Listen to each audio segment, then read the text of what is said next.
This is the famous La Source hairpin, the only slow corner in the 8 miles of this magnificent track. It's practice time now, and there goes Sterling Moss in Rob Walker's Lotus, about to pull into the pit. This is Lucien Bianchi of the Équipe Nationale Belge and Belgian champion Olivier Gendebien.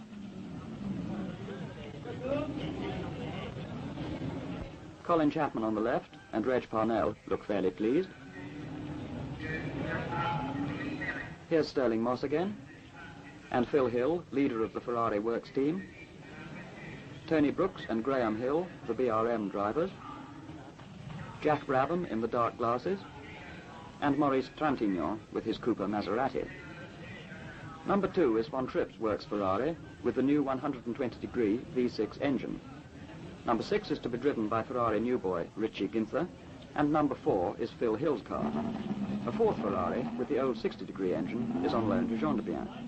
The latest Ferrari engines are reckoned to be giving 40 horsepower more than the Coventry Climax engine used by BRM, Cooper and Lotus. Practice times put Phil Hill in pole position on the grid, with a time of 3 minutes 59.3 seconds for the 14.1 kilometre lap. Then Von Tripp's 4 minutes 0.1 seconds, Gendebien 4 minutes 3 seconds, and John Surtees splitting the Ferraris with 4 minutes 6 seconds. It's now approaching 3 o'clock on Sunday afternoon. The cars are lined up outside their pits, and there's no despondency about world motorcycle champion John Surtees. The mechanics push the cars onto the starting grid. This is Jack Brabham's Cooper.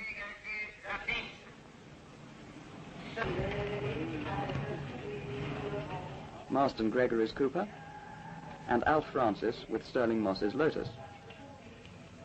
Innes Ireland, Lotus team leader. John Surtees is in the centre of the picture and gets a pat on the back from Jimmy Clark. Richie Ginther, Phil Hill, and it looks like a bit of a squeeze. Graham Hill in his BRM, and Wolfgang von Trips in his Ferrari. 2 minutes to go. The officials clear the starting grid, and one of the exciting moments of motor racing, the start of a Grand Prix, is nearly here.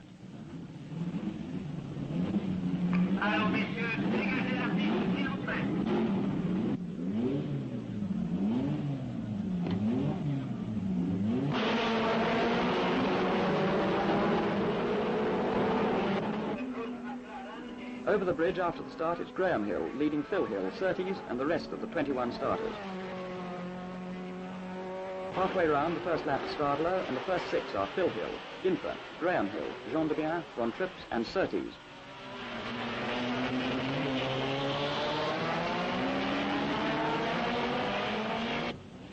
Almost at the end of lap 1, Gendebien is first in his yellow Ferrari, with Phil Hill right behind him, and in fact passing him on the way to the pits to take the lead. Lead again, and to the huge delight of the crowd, leads at the hairpin, with the Works Ferraris snarling at his heels. Surtees is 5th, Graham Hill 6th, Brabham is number 28, dicing with Bonnier and Gurney.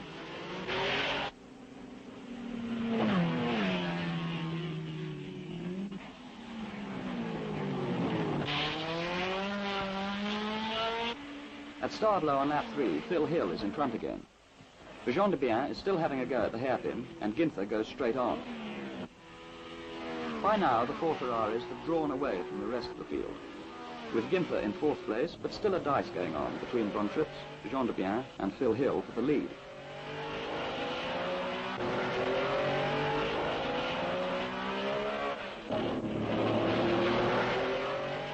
We saw Gendebien leading on lap 2, and he also led on laps 6 and 7. But then Von Trips got past and closed up on Phil Hill.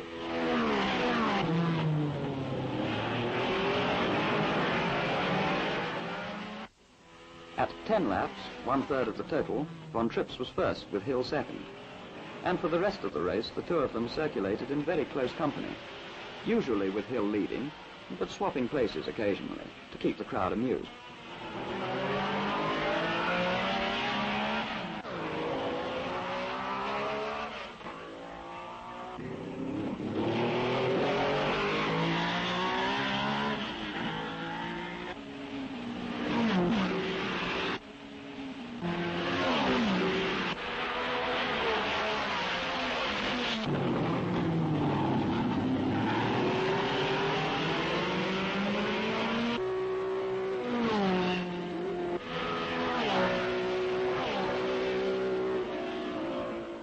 John Surtees, number 24, in the Yeoman Credit Cooper, was going great guns behind the Ferraris, with Graham Hill in very close attendance.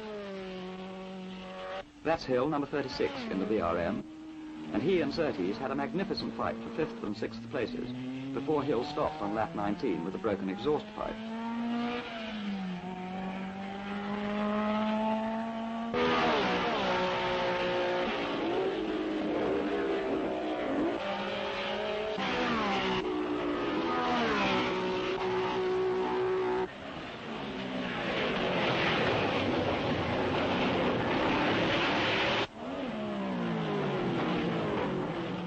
Number 34 is Jim Clark's Lotus. A pit stop on lap 1 set him back a long way, and he could only finish 12th. Number 38 there is Tony Brooks. A magneto change put paid to his chances. This is Marston Gregory in the Cameradi entered Cooper, on his way to 10th place. Motor racing is all very well if you like it, but eating, that's a serious business. But back to the racing, and it's Von Trips in the lead.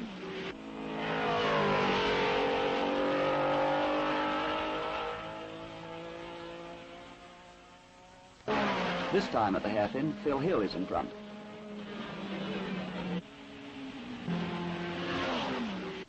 Now Richie Ginther is past Gendebien to take 3rd place, and Ginther put in the fastest lap of the day at 131.5 miles per hour.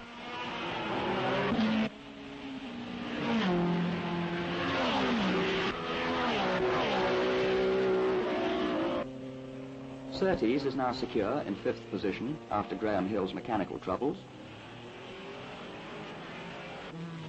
This is Joe Bonnier's Porsche, never far away from his teammate Dan Gurney.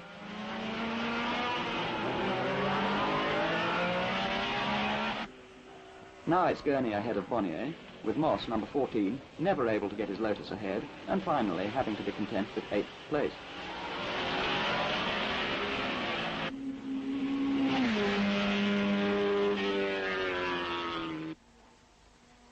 Innes Ireland had a conrod poked through the crankcase of his Lotus out near Stavelot, but he got a lift back to the pits from Trintignant, who also had to retire.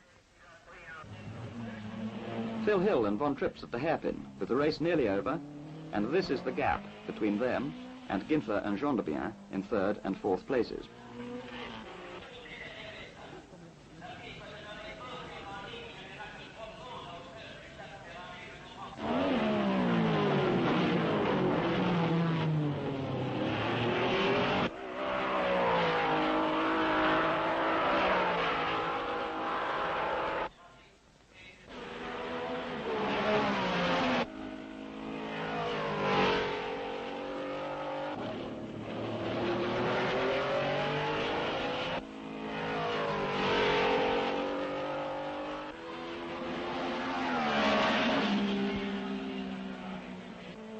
John Surtees was the first Briton to finish.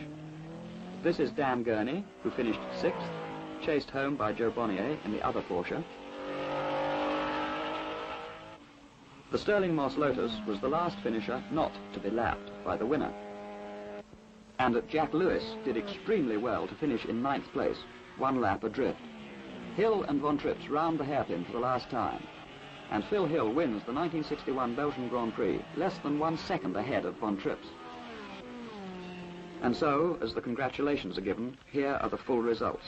First, Phil Hill, Ferrari, at an average speed of 128.15 miles per hour. Second, Wolfgang Von Trips, Ferrari. Third, Richie Ginther, Ferrari. Fourth, Olivier Gendebien, Ferrari. Fifth, John Surtees, Cooper. Sixth, Dan Gurney, Porsche. Then Joe Bonnier, Porsche, Stirling Moss Lotus, Jack Lewis Cooper, Marston Gregory Cooper, Gaudin de Beaufort Porsche, Jim Clark Lotus, and Tony Brooks BRM.